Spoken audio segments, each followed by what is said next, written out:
faktor apa yang membuat seseorang mendapat mukjizat? Bisakah makhluk lain, contohnya dewa, mempengaruhi mukjizat yang dialami atau diperoleh seseorang? Dua pertanyaan ini, Bante. Dan sepertinya tanpa berani melampaui Bante, ada bagian penjelasan tadi yang berkaitan dengan pertanyaan ini. Silakan Bante. Ya, memang ada dua pertanyaan, padahal sebetulnya tadi ya Romo Tony sudah menyampaikan bahwa jawabannya sudah ada. Ya, faktor apa ya yang membuat mukjizat? Nah, tentu ini adalah karma baik ya, yang kita miliki. Ya, tadi kita sudah jelaskan bahwa kenapa sih kok seseorang itu bisa berada di tempat yang tepat pada waktu yang sesuai, karena kebajikan yang dia miliki, yang dia selalu lakukan dengan pikiran, ucapan, dan perilaku. Kemudian apakah ada faktor dewa yang mempengaruhi? Ya, dewa bisa mempengaruhi, mempercepat karma baiknya berbuah. Bisa. Tetapi kalau karma baiknya sendiri tidak mendukung, tidak bisa. Ya, pernah satu ketika ada satu cerita sederhana, ya mungkin ini sebagai ilustrasi ya, apakah benar atau tidak, saya tidak tahu, tapi ini sebagai ilustrasi saja. Jadi, di dalam salah satu masyarakat, itu dikenal dengan adanya dewa kekayaan. Nah, kemudian, dewa kekayaan ini selalu memberikan harta kepada orang-orang yang memang karma baiknya sudah mencukupi. Kemudian, satu ketika dewa kekayaan ini melihat, wah, si A ini punya potensi untuk memperoleh kekayaan. Nah, karena itu si A didatangi oleh dewa kekayaan ini.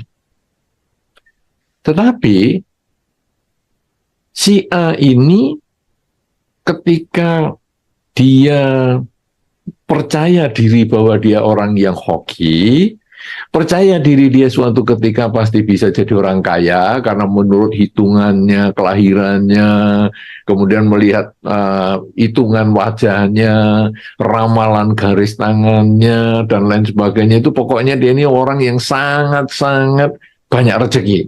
Artinya karma baiknya sangat besar. Dia sangat percaya itu. Nah, tetapi kepercayaan pada hokinya yang luar biasa itu tidak didukung dengan upaya yang nyata. Sehingga pada satu ketika orang ini malah jadi miskin. Si A ini makin miskin, sampai kelaparan, sampai akhirnya meninggal dengan kemiskinannya. Nah, kemudian kisahnya ini dilanjutkan di alam setelah meninggal. Ini karena namanya ya ada sedikit kisah-kisah yang mungkin apakah ini rekayasa atau apa, saya tidak tahu ya. Tapi yang jelas ceritanya ini kemudian disidang oleh katakanlah hakim di alam kelahiran berikut. Kemudian dibukakan buku nasib hidupnya. Lalu dari bukunya ini terbaca, loh, kamu matinya kenapa ini? Saya mati kelaparan yang mulia. Lulu. Ini, di buku saya ini kamu orang kaya raya. Ya kamu tidak mungkin kelaparan. Iya, yang mulia saya kelaparan sungguhan. Wow, ini saya akan panggilkan dewa kekayaan dulu ya. Kenapa kamu kok nggak kaya? Kemudian dipanggil dewa kekayaan. Coba sini. Coba ceritakan. Ini kan mestinya si A ini meninggal dengan kaya raya kan? Banyak duitnya dia. Iya yang mulia, mestinya dapat kaya raya. Saya sudah siapkan duit juga banyak. Nah, kenapa nggak kamu kasihkan? Yang mulia, dia itu terlalu percaya hidupnya hoki yang mulia. Karena kalau menurut hitungan wajahnya dia hoki, kelahirannya dia hoki, garis tangannya hoki, ya semuanya hoki. Wah, pokoknya banyaklah karma baiknya. Tapi dia itu males. Dia itu hanya rebahan. Ya, itu kalau orang sekarang namanya generasi rebahan. Ya, jadi cuman santai, nunggu hoki datang. Lah saya bagaimana mau memberikan? Dia gerak tangannya sedikit aja tidak, gerakkan kakinya saja tidak, gerakkan mulut aja tidak. Semales itu gimana saya mau ngasihkan dia duit yang segini banyak ini. Nah, artinya apa sekarang kisah ini? Kisah ini bahwa dewa bisa membantu kita, tetapi kita harus berusaha juga. Jangan kita gantungkan dewa terus kita nggak usaha. Oh, dewa rezeki, kamu pasti ngasih saya kan? Enggak, kita harus berjuang. Kenapa? Karena dewa rezeki itu pun hanya mengkondisikan, mematangkan karma baik yang kita miliki. Ya, itu kalau dewa rezeki. Demikian pula misalnya dewa kesehatan. Dewa dewa punya anak misalnya, dewa jodoh misalnya. Ah, itu ada cerita juga dewa jodoh ya. Nah, dewa jodoh misalnya. Wah, saya sudah sembahyang ke dewa jodoh nih. Saya mesti dapat jodoh, tapi dia di rumah terus tidak pada sosialisasi, tidak ada hubungan dengan misalnya media sosial. Ya sampai tua nggak dapat jodoh juga. Kemudian dia nyalahkan dewa jodoh. Waduh, dewa jodoh ini apa gunanya? Saya sembahyang sampai sampai saya terbongkok-bongkok ini kok nggak ada dapat hasil. Ya dewa jodoh akan mengatakan ini sebetulnya pasanganmu di benang ini di ujung ini sudah ada, tetapi kamu nggak usah, kamu di rumah aja coba lewat media sosial. Ini langsung benangnya saya ikatkan di tanganmu. Nah, tapi kamu nggak ada usaha gimana? Nah, artinya dewa pun tidak bisa mengubah nasib hidup Anda. Dewa pun tidak bisa membuat mukjizat kepada Anda kalau Anda tidak mau usaha. Oleh karena itu, dengan memperbanyak kebajikan lewat pikiran, ucapan, dan perilaku, maka dewa pun akan mempermudah jalan Anda. Dengan Anda kurang berbuat baik dengan pikiran, ucapan, dan perilaku, maka dewa pun kesulitan untuk membantu Anda. Jadi prinsipnya sekarang, perbanyak kebajikan dengan pikiran, ucapan, dan perilaku, maka hidup kita semua akan penuh dengan mukjizat alias keajaiban. Demikian, silakan Romo Tony, lanjutkan. Kita bukan menunjuk kepada teman-teman kita yang berbeda keyakinan begitu ya. Di keyakinan-keyakinan lain ada penonjolan terhadap mukjizat yang terjadi atau bisa dilakukan oleh pemuka agamanya ataupun oleh pembabar agamanya. Nah, tujuannya tentu saja kita tebak salah satunya untuk membuat umatnya itu atau calon umatnya, wow, ini keren sekali gitu ya. Maka lebih banyak orang yang mau mengikuti, kira-kira begitu. Nah, bagaimana secara agama Buddha atau pandangan Bante terhadap penonjolan mukjizat yang bisa dilakukan oleh para pemuka agama ataupun dari orang yang di dalam keyakinan atau agama itu dengan tujuan menarik lebih banyak. Pandangan agama Buddha sebetulnya seperti apa, Bante? Iya, sebetulnya di dalam Dhamma ini kan mukjizat sudah banyak ya. Jadi kita juga memahami bahwa mukjizat itu pasti ada sebabnya. Karena mukjizat itu ada sebabnya, maka menjadi hal yang biasa. Makanya kalau tadi di dalam kamus kan dikatakan, kamus KBBI, bahwa mukjizatnya kejadian atau peristiwa ajaib yang sulit dijangkau oleh akal manusia. Jadi seolah-olah kayaknya nggak mungkin, nggak masuk akal. Sehingga begitu ada cerita mukjizat di tempat lain, wow. Kenapa? Karena sulit dijelaskan. Itu sama dengan menjelaskan pesawat terbang kepada anak kecil yang nggak ngerti tentang hukum yang digunakan, hukum alam yang digunakan sehingga pesawat yang sedemikian berat itu bisa terbang. Anak kecil akan mengatakan, tidak mungkin papa, tidak mungkin ada pesawat bisa terbang, besi bisa terbang, tidak mungkin papa. Kenapa? Karena kertas saja dilepaskan pasti jatuh. Jadi kalau sekarang besi, jarum dilepaskan mesti jatuh juga papa. Nah, pasti begitu. Kenapa? Karena anak kecil ini menganggap tidak mungkin. Tetapi ketika anak kecil ini sudah belajar tentang hukum-hukum alam, oh ternyata kalau dengan kecepatan tertentu, maka besi yang beratnya segitu pun pasti bisa terbang. Nah, jadi kalau di tempat lain mengembangkan tentang kemampuan-kemampuan yang di luar nalar itu sebagai suatu kelebihan, karena memang tidak ada penjelasan tentang apa sih penyebabnya. Yaitu biarkan aja, abaikan saja, tidak apa-apa. Tapi kalau dalam pandangan Buddhis, mukjizat itu adalah biasa. Seperti mukjizat ganda sang Buddha. Wow, ini luar biasa sekali loh. Satu sisi badan keluar api, satu sisi badan keluar air. Ini tidak akan pernah terjadi di mana-mana, karena itu kemampuan yang sang Buddha bisa miliki. Tetapi apakah itu tidak bisa dijelaskan? Bisa. Kenapa? Karena manusia memang ada unsur api dan unsur airnya, ya, sehingga ada yang satu sisi dikeluarkan apinya, satu sisi dikeluarkan airnya, kemudian yang atas keluar apinya, yang bawah keluar airnya, dan sebaliknya. Mukjizat ganda yang luar biasa. Belum lagi yang dikatakan menanam biji mangga, kemudian sang Buddha cuci tangan di atas tanaman biji mangga itu, dan kemudian biji mangga ini langsung tumbuh dan langsung juga keluar buahnya.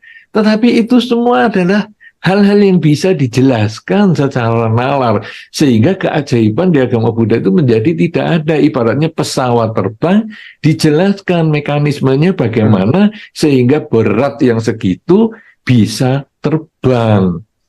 Nah, tapi bagi anak kecil kalau dijelaskan juga nggak ngerti, ya sudah, dia menganggap, ajaib sekali ya, besi bisa terbang, padahal kertas saja jatuh. Nah, jadi kita tidak mempermasalahkan di tempat lain, misalnya menganggap itu sebagai sesuatu yang diklaim sebagai satu kemampuan yang dia miliki, padahal kalau semua orang di dalam Dhamma bisa mencapai itu, bahkan tingkat kesucian yang itu merupakan keajaiban karena hilangnya ketamaan, kebencian, dan kegelapan batin, itu pun bisa dicapai oleh semua orang, bukan hanya oleh Sang Buddha saja, selama syarat dan ketentuannya berlaku. S dan K-nya itu loh berlaku, yaitu apa? Perjuangannya yang keras sehingga kesadarannya meningkat dan kebajikannya juga ditambah. Begitu Romo, mudah-mudahan bisa memperjelas pertanyaannya tadi. Bahkan kalau kita mau membuka mata telinga kita, melampaui ya Bante ya. Kalau di tempat lain yang bisa melakukan mukjizat atau mengalami mukjizat itu tertentu, terbatas sekali. Kalau secara ajaran Buddha, semua dari kita, bahkan mukjizat itu bukan sesuatu yang sulit sekali, jarang sekali. Sepanjang kita mau memperbanyak perbuatan baik lewat 3 jalur perbuatan. Baik, kita tampilkan Bante, panitia mohon membantu. Bante, apakah seseorang yang beruntung bisa dikatakan orang yang penuh mukjizat? Iya. Ini ada sebagian besar mungkin ya sudah. Tapi silakan Bante, barangkali dengan tanggapan yang to the point. Silakan Bante. Baik. Orang beruntung kalau di dalam Dhamma adalah orang yang punya karma baik yang cukup, yaitu karena kebajikan lewat pikiran, ucapan, dan perilakunya ini mencukupi. Ya, dia jadi beruntung.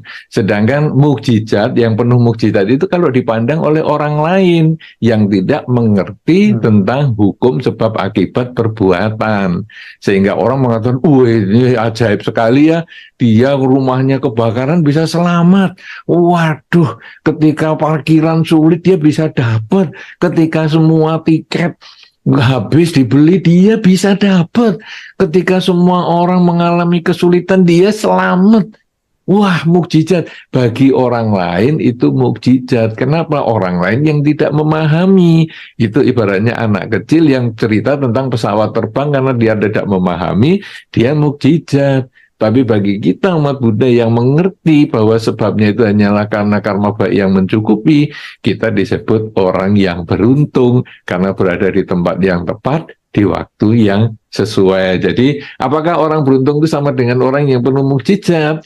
Sebetulnya sama, cuman sudut pandangnya yang berbeda ya. Jadi ini telapak tangan, cuman saya melihatnya dari sisi putih atau sisi terang, yang lain lihat dari sisi gelap, atau sebaliknya, yang lain dari sisi terang, saya dari sisi gelap. Barang yang sama dilihat dari yang berbeda sudut pandangnya. Mudah-mudahan bisa dimengerti. Silakan dilanjutkan, Romo Tony. Dari saudara atau saudari ya, kalau kami salah menyapa mohon dimaafkan. Lim Wun Hua dengan David, berarti ada pertanyaan yang mirip sehingga disatukan. Namo Buddhaya Bante, apakah begitu pun dengan karma bisa dikarbit biar matangnya lebih cepat berbuah?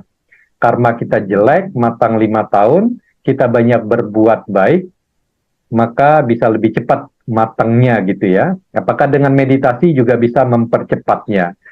Jadi kaitannya dengan Bante katakan sebelumnya ada istilah karbit, apakah yang harusnya butuh waktu lebih lama, kemudian menjadi lebih cepat dengan melakukan hal yang baik ya. Kemudian apakah meditasi juga bisa mempercepat berbuahnya karma baik kita?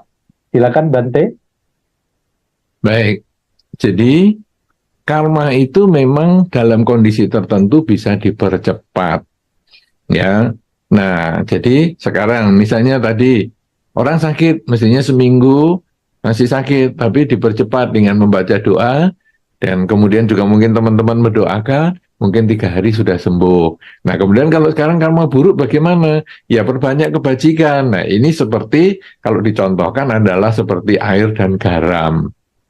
Jadi, kalau kita punya air segelas, kemudian punya garam 1 sendok, maka air ini menjadi terasa sangat asin. Ya. Kemudian kita tambah airnya sebanyak-banyaknya, sehingga air yang 1 gelas itu menjadi air 1 galon. Airnya tambah 1 galon, tetapi garamnya tetap, jangan ditambah.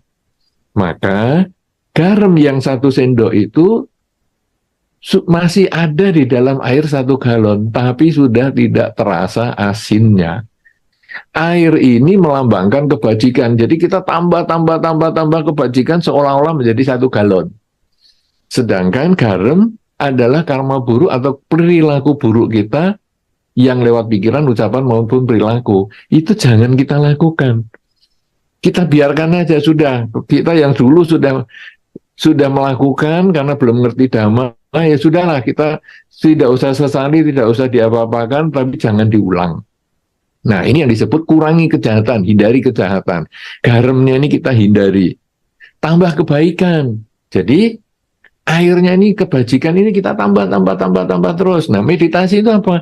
Meditasi adalah upaya juga menambah kebajikan. Karena menambah kebajikan itu di dalam Dhamma ada 3, yaitu mengembangkan kerelaan, kemoralan, dan konsentrasi atau meditasi. Kenapa kita punya 3? Karena di dalam akar perilaku juga 3, yaitu tadi disebut ketamaan, kebencian, dan kegelapan batin. Ketamaan dan kebencian, kegelapan batin ini 3 dilawan 3. Karena kenapa kok cuma 3? Karena memang musuhnya cuma 3. Ketamaan, kebencian, kegelapan batin. Sehingga kita lawan dengan 3 juga. Ketamaan dilawan dengan kerelaan.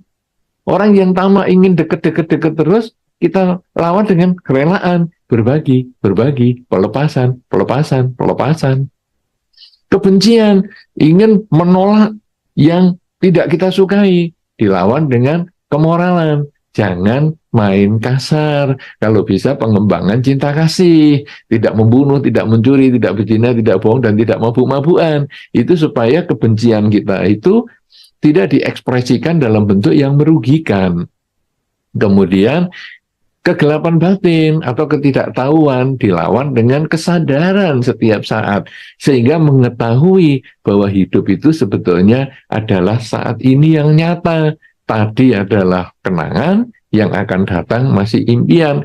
Kenangan jadikan pelajaran, impian jadikan tujuan. Saat ini lakukan yang terbaik. Nah, dengan 3 hal ini, maka kita bisa menyelesaikan kehidupan kita ini dari kelahiran kembali. Nah, jadi kalau sekarang ditanya, apakah meditasi itu bisa menambah karma baik? Bisa. Karena saat meditasi, pikiran kita itu diarahkan pada kesadaran saat ini saya sedang apa. Sehingga ketamaan, kebencian menjadi lenyap. Nah, karena itu, maka meditasi termasuk adalah kebajikan yang bisa mengubah timbunan karma buruk yang kita miliki, sehingga muncullah keberuntungan yang kalau di dalam istilah orang lain menjadi keajaiban. Wow, ajaib banget. Tapi bagi kita adalah keberuntungan karena karma baik kita berbuah di waktu yang sesuai, di tempat yang tepat. Jadi memang karma bisa dikarbit. Karma baik bisa dikarbit, dipercepat dengan selalu menambah kebajikan. Yang buruk bisa diubah menjadi lebih baik karena kita menambah karma baik seperti air segelas menjadi segalon, dan kemudian waktu yang diperlukan adalah kita hanya terus mengisi kebajikan dengan pikiran, ucapan, dan perbuatan, karena kalau sudah berbuat baik saja masih hidupnya kurang bahagia, jangan mengatakan, aduh sudah berbuat baik kok masih menderita, berarti nggak cocok nih yang diomongkan Bante. Bukan. Sudah berbuat baik saja masih menderita, apalagi kalau saya menghentikan perbuatan baik. Jadi, saya harus melanjutkan berbuat baik. Nah, sebaliknya si A itu kok berbuat jahat, kok hidupnya bahagia. Sudah berbuat jahat saja, masih bahagia. Apalagi kalau dia berbuat baik. Sehingga kuncinya untuk mendapatkan mukjizat atau keberuntungan adalah terus berbuat baik dengan pikiran, ucapan, dan perilaku kita. Ya, dengan kerelaan, kemoralan, dan konsentrasi atau meditasi yang tadi disebut dalam pertanyaan. Ya, Bante. Ini saya tidak tahu berita baik atau berita buruk. Pertanyaan yang masuk cukup banyak. Teman-teman panitia sedang berupaya untuk yang mirip-mirip, yang sama akan dimunculkan bersamaan gitu ya. Kita masih punya waktu sekitar 15 menit, paling maksimal 20 menit untuk merespon. Silakan, panitia, untuk ditampilkan kembali pertanyaan berikutnya dari saudara Richard. Ketika seseorang menjelang ajal, apakah pikiran terakhirlah yang menentukan terlahir di mana? Apakah pikiran bisa dimanipulasi, Bante? Amitofo. Jadi ada dua hal ya, Bante ya. Pikiran terakhir, betulkah menentukan kelahiran berikutnya nanti? Dan apakah bisa dimanipulasi? Mungkin maksudnya berkaitan dengan pertanyaan pertama. Pikiran terakhirnya dimanipulasi supaya bagus, baik. Jadi nanti kelahiran berikutnya baik. Dugaan saya demikian, Bante. Silakan, Bante. Baik. Mỗi unmute Jen.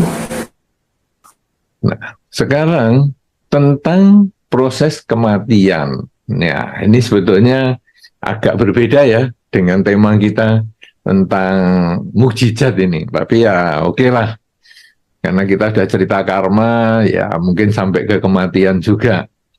Pada saat seseorang akan meninggal, pikiran itu ada SOP-nya, ada prosedurnya. Prosedur ini saya ceritakan agak panjang, tetapi bukan berarti sepanjang cerita saya. Itu hanya sepersekian detik, 1 detik saja tidak ada. Karena pikiran itu sangat cepat. Ya, dalam 1 detik pikiran itu bisa muncul 1 miliar titik pikiran, sehingga yang digunakan untuk proses seakan akan meninggal itu sebetulnya hanya sepersekian detik, 1 detik aja nggak ada. Yaitu pikiran yang pertama sebelum seseorang meninggal itu adalah yang muncul, apakah yang sudah kita lakukan yang terbesar di dalam hidup ini.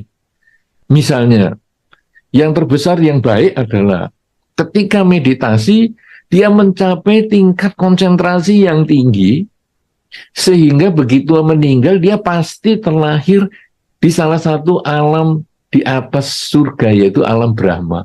Sudah tidak ada pilihan lain. Kalau dia sudah waktu meditasi selama hidupnya itu dia mencapai tingkat konsentrasi itu, karena itu adalah merupakan karma baik yang besar sekali, dia pasti lahir di alam Brahma. Dan itu pilihan pertama, langsung meninggal, sudah tidak ada pilihan yang lain. Atau yang kedua, hal yang buruk. Atau kalau tadi yang baik yang lahir di alam Brahma, yang kedua masih ada lagi, yaitu dia bisa menyadari hidup adalah saat ini. Menyadari tentang ketidakkekalan, sehingga batinnya tidak dipermainkan lagi oleh ketamaan maupun kebencian.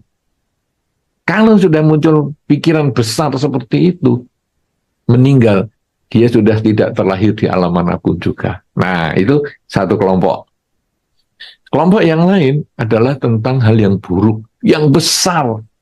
Membunuh ayah, membunuh ibu. Wah, sudah itu pasti akan lahir langsung alam neraka yang paling rendah. Sudah tidak ada pilihan lain. Itu nomor satu, pikiran paling berat. Tapi kalau pikiran paling besar, perilaku paling besar ini nggak ada, muncullah bentuk yang kedua. Jadi dia milih lagi. Jadi kalau komputer itu seperti booting ya, booting jadi milih ini apa ada keyboardnya ndak, ada mouse-nya ndak, nah, semacam itu. Jadi dia milih. Nah sekarang sudah yang terbesar sudah ndak ada, dia milih yang kedua. Kebiasaannya apa? Nah sekarang kebiasaannya apa nih? Wow, kebiasaannya dia banyak berbuat baik. Nah ini yang berat tidak ada, tapi kebiasaannya banyak berbuat baik. Langsung dia lahir di alam bahagia karena banyak perbuatan baiknya. Tapi kebiasaannya berbuat buruk, ya langsung dia lahir sesuai dengan kondisi buruknya itu, karma buruknya. Kemudian kalau tidak ada kebiasaan, wow, tidak ada kebiasaan yang besar, nggak ada, kebiasaan tidak ada, ya yang berkesan. Yang berkesan apa ini? Wah, dulu saya ikut ya Zoom di acara kegiatan yang diselenggarakan oleh Biara Dharma Suci. Ya, ketika itu saya ikut Zoom tentang tema mukjizat menurut Dharma. Wow. Dan itu menjadi kesan yang dalam sehingga pada saat akan meninggal muncul. Wow, indah sekali ya. Waktu itu saya bisa langsung mengerti tentang, oh makna perbuatan baik begini. Jadi pikiran baiknya itu yang berkesan. Meninggal di situ, lahir langsung di alam bahagia. Karena itu pikiran yang berkesan. Tetapi pikiran yang berkesan itu juga bisa yang negatif.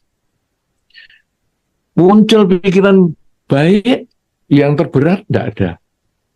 Kebiasaan tidak punya. Lalu yang berkesan, tapi dapatnya buruk. Dulu aku ikut acara Zoom yang diselenggarakan oleh Biara Dharma Suci dari Pantai Indah Kapuk. Waktu saya mau bertanya, pas internet saya putus. Aduh, jengkel sekali saya. Nah, jadi negatif banget ini pikirannya. Langsung lahir di alam menderita. Karena pikirannya yang berkesan itu yang jelek. Nah, tetapi sekarang yang berat tidak ada, kebiasaan tidak ada, berkesan yang tidak ada. Yang muncul random. Wah, ini random, ini acak. Ya, ini apa ini? Acak yang kecil-kecil.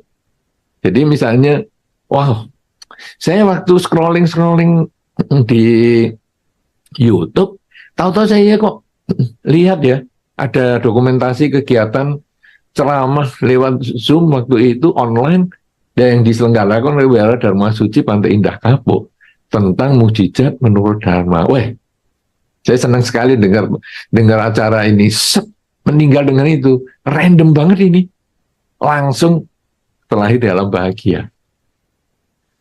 Wah, sisi yang lain, waktu saya scroll muncullah acara yang diselenggarakan oleh Biara Dharma Suci Pantai Indah Kapuk tentang mukjizat menurut Dharma.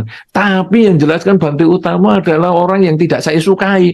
Aduh, saya paling jengkel itu kalau bantenya yang menjelaskan meninggal. Lahirlah di alam menderita juga. Kenapa? Bukan karena Bante utamanya, tetapi karena kebenciannya kita itu aja yang randomnya muncul. Nah, jadi ini yang muncul 4 hal ini. Nah, sekarang kalau kita tidak punya yang berat, muncullah yang kebiasaan. Kalau tidak punya kebiasaan, muncullah yang berkesan. Kalau nggak ada yang berkesan, muncul random. Random ini pasti punya. Ini yang menentukan kita akan lahir di alam mana.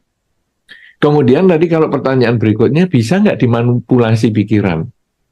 Bisa. Dari mana kita memanipulasi pikiran? Kebiasaan. Bentuklah kebiasaan berpikir baik. Biasakan Anda berpikir baik, biasakan Anda berbicara baik, biasakan berbuat baik. Sehingga ketika yang berat ini Anda tidak punya, maka yang biasa ini Anda punya. Makanya sering-seringlah Anda berbuat baik semaksimal mungkin. Begitu punya pikiran buruk, abaikan, hindarkan, hilangkan. Hanya ada berpikir baik, misalnya mengulang semoga semua makhluk bahagia.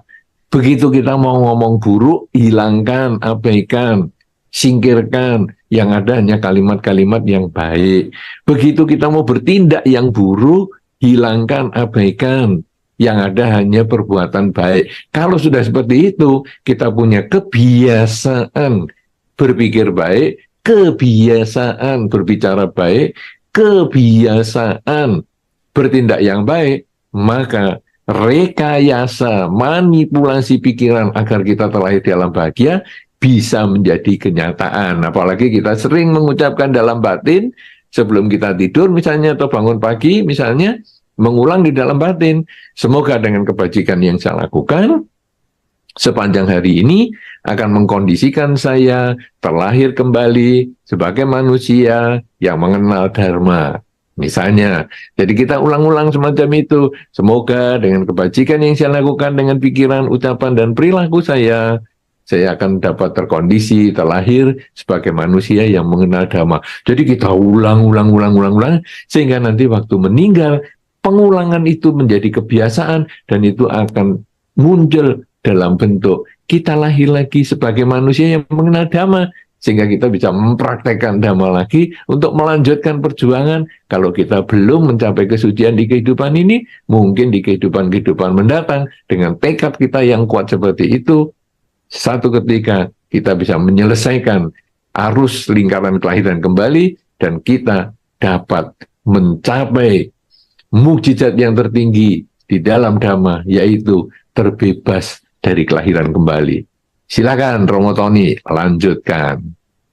Wah, jadi ternyata tidak sesederhana itu ya Bante, Bapak Ibu, saudara-saudari sekalian. Sesi ini pun bisa loh menjadi dasar kelahiran kita berikutnya kalau kita tidak punya karma yang besar, berat, kuat, yang siap berbuah. Kelahiran berikutnya kita tidak punya karma kebiasaan, maka yang ketiga adalah kesan.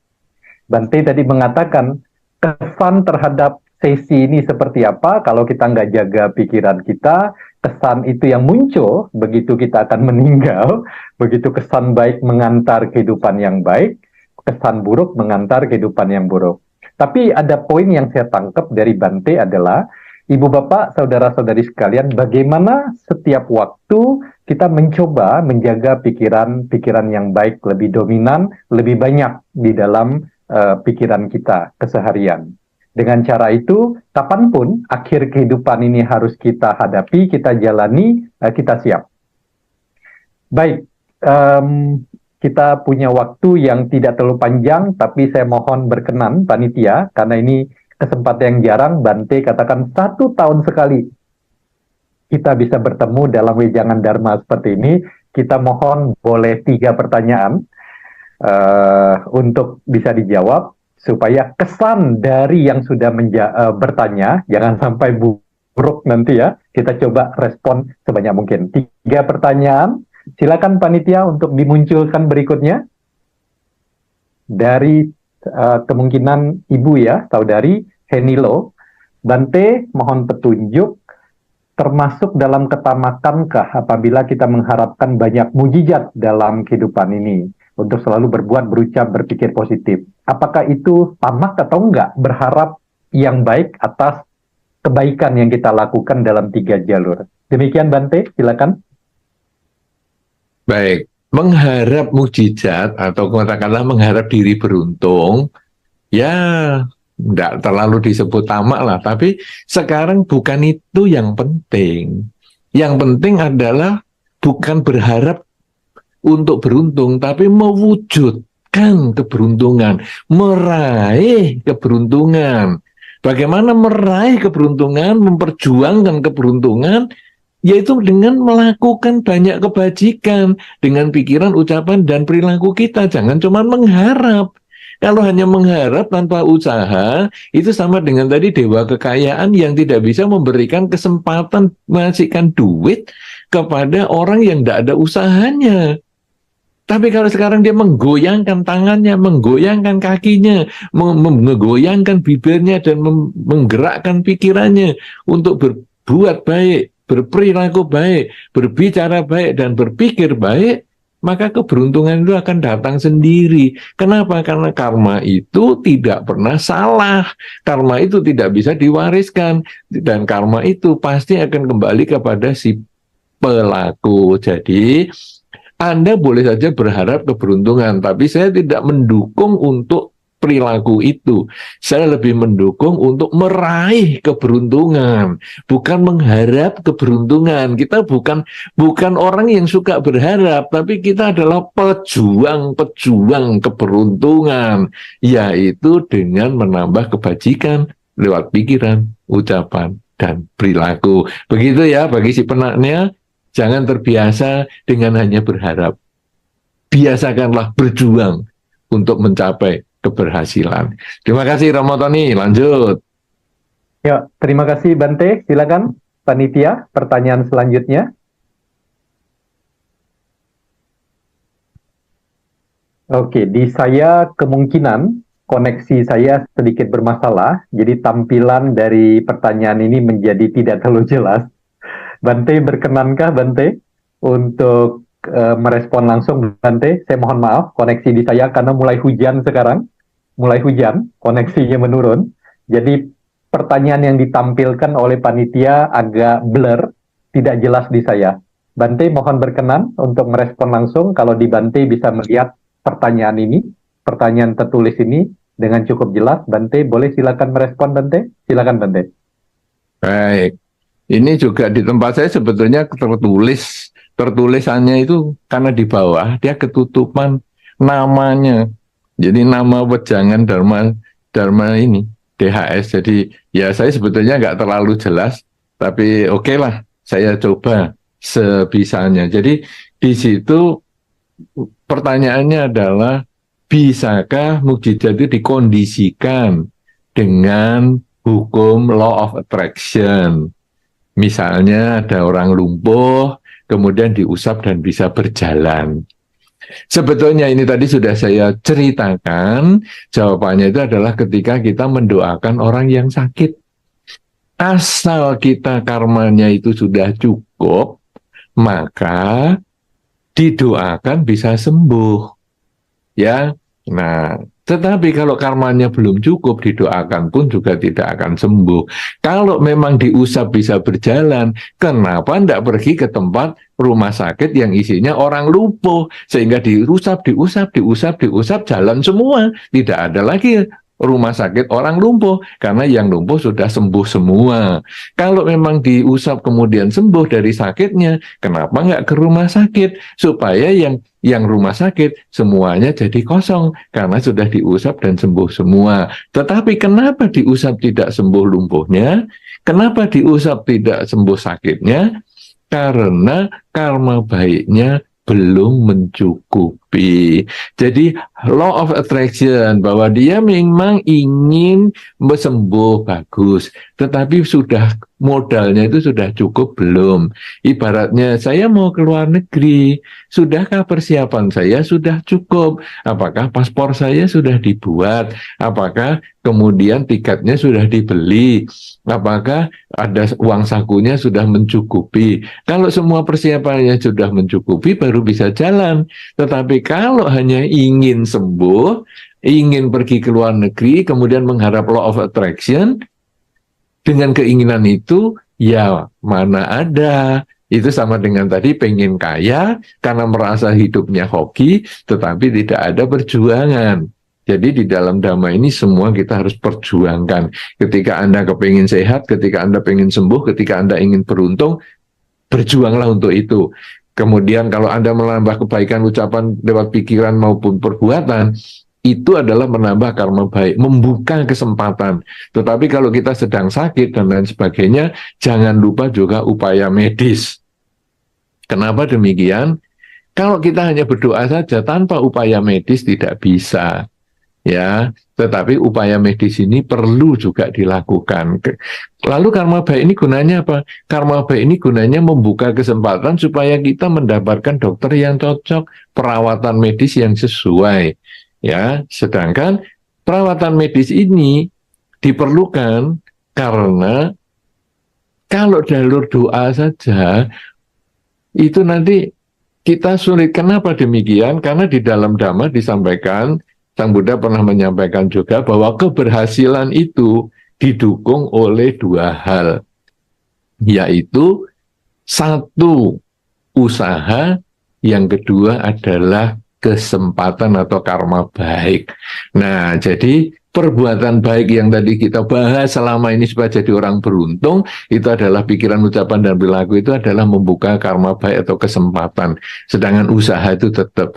Ya, kalau tadi kesempatan itu Dewa Rezeki tadi sudah menungguin, sedangkan kalau dia usaha sedikit saja, maka duit akan dikirim oleh Dewa Rezeki. Itu sebetulnya menjelaskan sekali bahwa keberhasilan satu usaha itu membutuhkan perjuangan dan juga kesempatan yang diperoleh dengan karma baik. Ya, demikian itu yang mungkin bisa saya sampaikan. Jadi ketika ada mukjizat seolah-olah diusap bisa berjalan, sebetulnya itu semua adalah karena dukungan karma baik yang dimiliki. Kalau dia tidak mau usaha, dia hanya di rumah saja, bagaimana juga bisa dia berjalan karena tidak ada kesempatan untuk diusap dan lain sebagainya. Mengenai fenomena, ada katakan pawang hujan ya. Ini saat ini juga musim akhir tahun, musim hujan, secara normalnya demikian. Pawang-pawang hujan katanya punya kemampuan untuk menghentikan atau menunda hujan. Tentu ini mujizat, karena sesuatu yang di luar akal manusia, alam bisa diatur, bisa dihentikan, bisa diubah.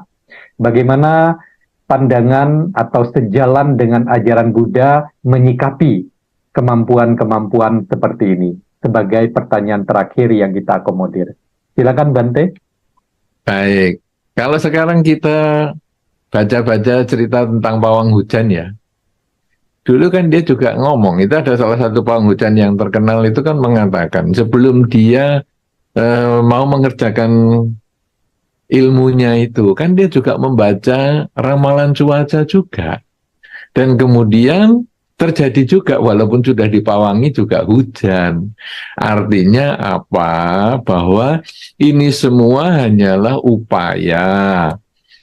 Ya, tidak salah orang itu berupaya, itu tidak salah. Tetapi juga perlu ada dukungan karma baik yang mencukupi. Sehingga, apakah pawang hujan itu suatu mukjizat? Saya menganggap bahwa pawang hujan itu adalah keterampilan untuk memindahkan hujan. Jadi pawang hujan itu sebetulnya tidak menghentikan hujan ya, tetapi memindahkan. Jadi dari tempat ini ke tempat yang lain, di area yang berbeda. Nah itu kalau biasanya di Balirejo sini ya, jadi misalnya ada orang menikah, itu pakai pawang hujan, kemudian digeser ke desa yang lain. Tetapi desa yang lain itu juga punya pawang hujan, digeser lagi ke desa yang lain. Jadi akhirnya hujannya bingung karena digeser sana, digeser sini pada saat musim pernikahan. Nah, jadi sebetulnya itu adalah keterampilan. Dan endingnya kadang-kadang ya hujan juga. Sudah beberapa kali kejadian ternyata hujan. Kenapa? Apakah pawang hujannya tidak manjur? Bukan, karena memang semua itu ada kondisinya, ada keterbatasannya, ada syarat dan ketentuannya, yaitu apa? Apakah kebajikan si pawang ini sudah mencukupi lewat pikiran, ucapan, dan perilaku? Apakah kebajikan yang punya kerja sudah mencukupi dengan pikiran, ucapan, dan perilakunya? Apakah kebajikan para tamunya apakah juga mencukupi dengan pikiran, ucapan, dan perilakunya? Jadi kumpulan kebajikannya itu yang akan mengkondisikan Apakah hujan itu bisa digeser atau tidak? Semua itu kalau menurut Dharma sebetulnya ada hubungannya dengan karma lingkungan tersebut. Jadi bukan hanya bergantung pada si pawang saja. Karena pawang hujan mungkin tidak punya kemampuan yang luar biasa sampai hujannya betul-betul pindah. Tapi itu membutuhkan kerjasama karma baik yang orang-orang yang terlibat dalam upacara itu. Ya, mudah-mudahan ini bisa memberikan penjelasan singkat karena temanya ini tentu adalah mujizat menurut Dharma, dan pawang hujan bagi saya adalah keterampilan, bukan mukjizat. Keterampilan bagaimana dia jalani sesuatu untuk memindahkan hujan ke tempat lain, bukan menghentikan. Dan itu pun dia menggunakan ramalan cuaca juga. Anda kalau membaca beberapa portfolio dari pawang hujan, dia mengatakan apa istilahnya engineer apa begitu, jadi rekayasa alam. Jadi dia sebetulnya adalah keterampilan, bukan kesaktian ataupun hal yang bersifat mukjizat seperti itu. Ya, saya kira demikian Romo Tony. Mudah-mudahan bisa memberikan manfaat dan juga teman-teman semua yang telah bergabung dalam acara ini. Terima kasih.